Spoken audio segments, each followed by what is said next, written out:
দৰ্শক এটা নিশ্চয় ভাল খবৰ যি সময়ত নিবনুৱা সমস্যাই দেশখনত ভয়াৱহ ৰূপ ধাৰণ কৰিছে সেই সময়ত নিজৰ দক্ষতাৰ বলত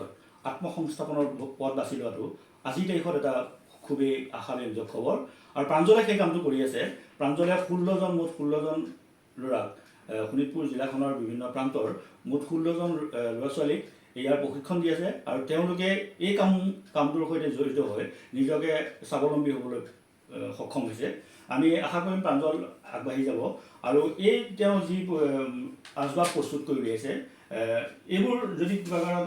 গ্ৰাহকে বিচাৰে কেনেধৰণে পাব মোক কণ্টেক্ট কৰিলে হ'ল মোৰ ফোন নাম্বাৰ ফোন কৰিলে হ'ল বা কোনোবা আহে কিছুমান ঘৰলৈও আহিছে কিছুমানে ফোন কৰিছে তেওঁলোকক মই গাড়ীত হ'লেও পঠাওঁ কিছুমান পাৰ্চেল এনেকৈ কৰি পঠোৱা যায় আহিলে হ'ল মোক অৰ্ডাৰ দিলে ফোনত দিলেও মই বনাই দিওঁ আৰু যদি তেওঁ বস্তুটো চাব বিচাৰে কেনেকৈ চাব আহিলে চাব পাৰিব ইয়াত আহিব লাগিব মোৰ ভিডিঅ'ত যদি চাই কিছুমানে ভিডিঅ'টো মানে তোমাৰ ক'ৰবাত চাব পৰা সুবিধা আছে নেকি মোৰ ইউটিউব চেনেল এটা আছে কি নাম ৰেজিন আৰ্ট আছাম বুলি আছে ৰেজিন আৰ্ট আছাম মানে ৰেজিন আৰ্ট আছাম নামৰ ইউটিউব চেনেলটোত তোমাৰ এইবোৰ বস্তু উপলব্ধ প্ৰিয় দৰ্শক আপোনালোকে ইতিমধ্যে গম পাইছে যে ৰেজিন আৰ্ট আছাম নামৰ প্ৰাঞ্জলৰ এটা ইউটিউব চেনেল আছে তাতে তেওঁ গোটেইবোৰ বস্তু